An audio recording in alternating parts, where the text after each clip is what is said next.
They're pretty quite detailed. What's going on, nerds? So Sean Cusson over at the Fidget Fix uh, YouTube channel, go subscribe. The Fidget Fix. He graciously sent me some little 3D printed fidget toys to try out.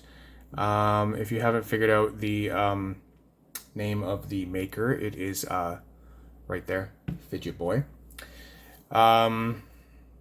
Yeah, I guess it's kind of a play on Game Boy and stuff like that. So, which is clever. I used to play Game Boy back in the day. Actually, funny enough, Game Boy was the first video game system I was even allowed to have. My mom didn't want me to have like a Super Nintendo or like anything that you could hook up to a TV, because she had this idea that if you hook it up to the TV, you'll just be on there all the time. It'll be too captivating, and I'll never see any of you. But a Game Boy, no, that's okay. You could have a Game Boy, because how interesting can a Game Boy be? Yeah, little did she know. And then Legend of Zelda, Link's Awakening, and like freaking Harvest Moon and all that stuff later. She hardly ever saw me. But that is a whole other thing. But that just reminds me of that when I see the little Fidget Boy. It looks like a little Game Boy. So these are all available on Etsy. It's just Fidget Boy, the Fidget Boy one there on Etsy. It's pretty easy to find. I will link it. And then, so what we have here is we have the Dial-Up Boy. This one is sold out. I'll explain why later. You've got Fidget Boy.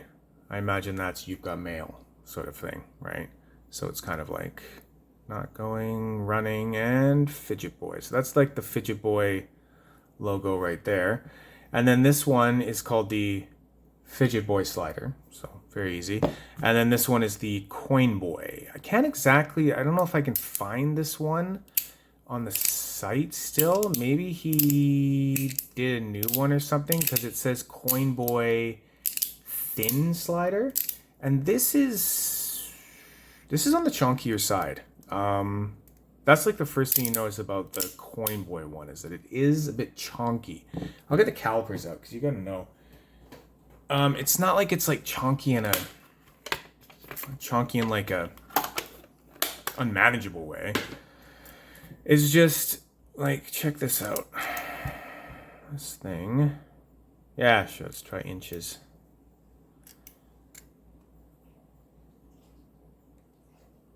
Let's see if I can grab it all. Yeah, that's all of it. So this is 0.85. That is nearly an entire inch. That is like, that's just over 3/4 of an inch, basically. Okay, so you're looking at like, that's about like 13/16 or 7/8 of an inch. So it's a thick coin, but it feels nice in the hand. It's good. It is, a coin slider, and it is free floating, just like all of these. But it's not as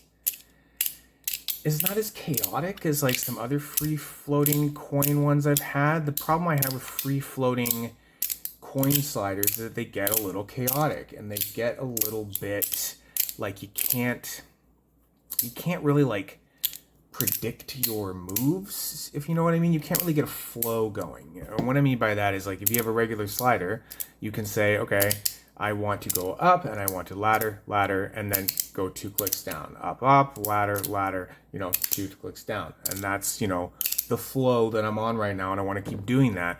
But coin sliders, I find a lot of the time, you can think you're going to get something, and then all of a sudden it goes like over there in a weird way, or you're like, oh, damn it, I want to go this way, and it's just, it can go everywhere, right? This one you can get a little bit more going, I find. It's a little better in that way. So like, for example, I can get, that's all I ever want to do with a coin slider is like that twist down thing. The twist down thing. You know what I mean, right? The twist down thing move. But it's still a little chaotic, all right? This one, you know, it's small, but it is 3-click, right?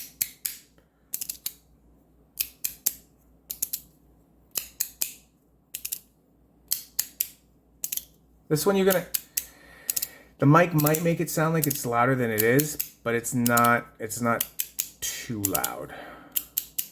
They're all crunchy, like all the magnets are loose. That's pretty standard for 3D printed sliders.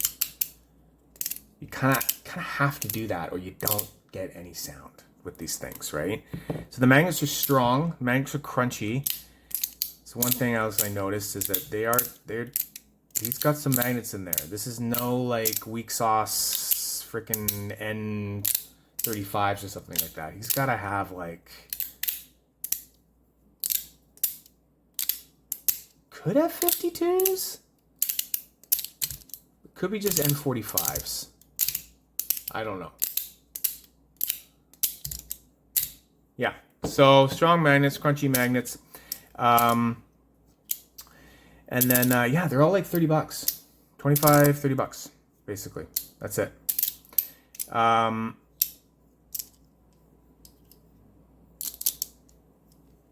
This one's awkward. Okay, so this one's awkward, but if you get it, it's kind of satisfying because it has the most satisfying clicks. So it's like, it's 4-click if you go all the way up and you can actually stretch your hand that far, like, and you get it up there and you can do that and just keep doing this sliding thing. I get reminded of, like, with its length, I get reminded of a like a Top D deep fried dough stick from Metal Toys. So I think that's maybe what we're going for here, just in terms of like style of slider. And then one thing that's really cool is just like the 3D printing on these. Like the design is really, really cool. It's like you've got just such detail in there. Like look at this stuff. It's like this one here too. It's the layers. You see this? Like, I don't know how you 3D print, but this whole layer here has got to be a separate kind of glue-in piece to this like slide plate one where the magnets are in there, right? But he's doing some pretty cool stuff here. Like they do look a little like colorful and kitty kind of thing in that way, but that is definitely a style and they are flashy and interesting to look at. It's like hard stuff too. I don't see it being that much of a durability issue. And like, look at this, all these different colors. It's pretty neat. And when you get on the website, like I can't even find this color on the website for this one. And this one's like a different color available now too and stuff. So he's playing around. That's kind of cool. I like that. So those are all the points of note so far. And then the big one that just kind of makes me go, oh God, it's the slide plates again. Okay, so everything is flat. He's done a bit of a texture here to kind of help with the fact of it not being like totally smooth and flat. But what we are running into again that we do with so many sliders, especially 3D printed ones, is that it's too flat, right? It's too much friction. I don't know if you've noticed this. I was kind of trying to not say it until now, until I want to talk about the slide plates. But if you've noticed that I've been, you know, kind of like really pushing to get it to happen. Like especially this one. If you want to go all the way there, it's a bit of a push. Like, I'm pushing a little bit. Okay, so that's a big qualm. That's a big thing that needs to be worked on with these, I think. You know, for $30, great. It's fun. I like it. It's good. It's good sound, good haptics, good magnets. But it could be easily fixed by just one side. You just have to take one side and do something different with it. I don't know why this one has a little bit of something different going on here. I don't know if that's just part of the printing process or something, but yeah. You could have one side flat, you know, or one side with this texture, but if the other side, you just print it out a different texture, right? It's got to be that you can just tell the 3D printer, like, I don't know how to do it, but I know that you just, you know, tell 3D printers what to print and they print it. So if you had some sort of texture that you could just print on there that was different from the other side, you would end up automatically getting a better sliding surface because you're not having two flat, perfectly flat things trying to slide against each other. Too much friction. I haven't tried putting tape on them, but you know what? I do have some tape here that I kind of cut. So I'm just going to take a minute and probably, like, you know, speed it up so you don't have to watch me do the whole thing. And yeah, let's just put it on one side of each one. And I just want to see if they're going to be better or not. All right, so let's do it.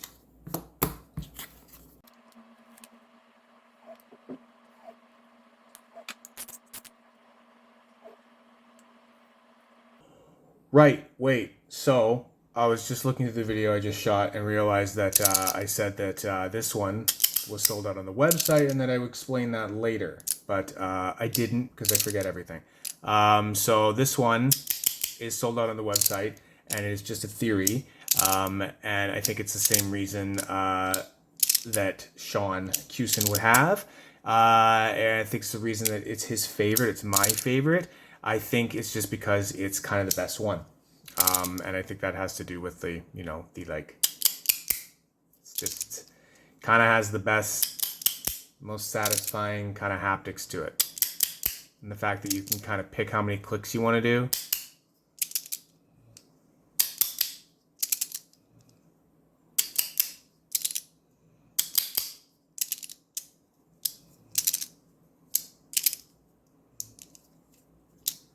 I do that too.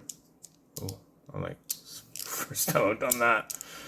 Look at that. Oh, wow. I am a pioneer. Okay, yeah, I just wanted to get that in there. Okay, yeah, so continue.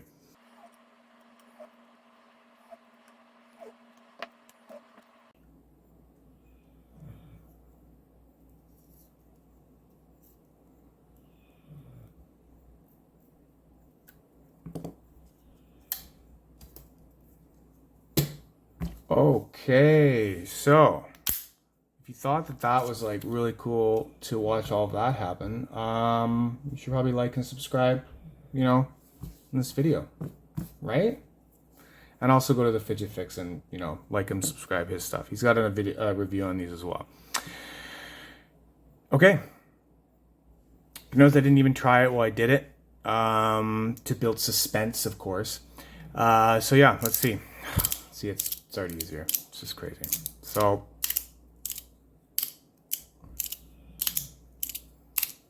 instant difference, but do we want to be taping everything? No, we don't. We don't want to be taping everything. You know, we want to buy something and we want it to work right away. But is this like a massive sliding improvement? Yes, it absolutely is. There's no struggle at all anymore whatsoever. Is it that big of a deal to, you know, have to, you know, tape, you know, a $30 3D printed fidget? Probably not, right? Like, it doesn't really matter that much, you know. It's cheap, it's easy. Tape is cheap and easy, so why not? Yeah, Fidget Boy on Etsy. So I wanted to review these because, you know, I sent Sean a fidget and he sent me these. We both live in Canada, so that's really easy for us. It's kind of hard to do swaps and stuff like that when you're both in Canada and all this stuff is happening in the United States. But yeah, that's what I got here. So this is the Fidget Boy stuff, and yeah, that's what I have to say about it. Those are the qualms, those are the likes and dislikes, and there you go. I'll probably ask Sean if he wants me to keep this tape on or not. I did a really quick kind of job there, but see if he wants to keep it, and then maybe I'll like fix it up or something for him. I don't know. I don't know what his plan is for these, but yeah. Thank you, Sean, very much for ooh, such easier now. Now I like the coin better. See, I can do that more predictably. Okay, I'll stop getting distracted. So yeah, there you go. You know, Fidget Boy, cool. Get out of here, nerds. That's all there is. That's all I'm doing for now. Okay, signing off.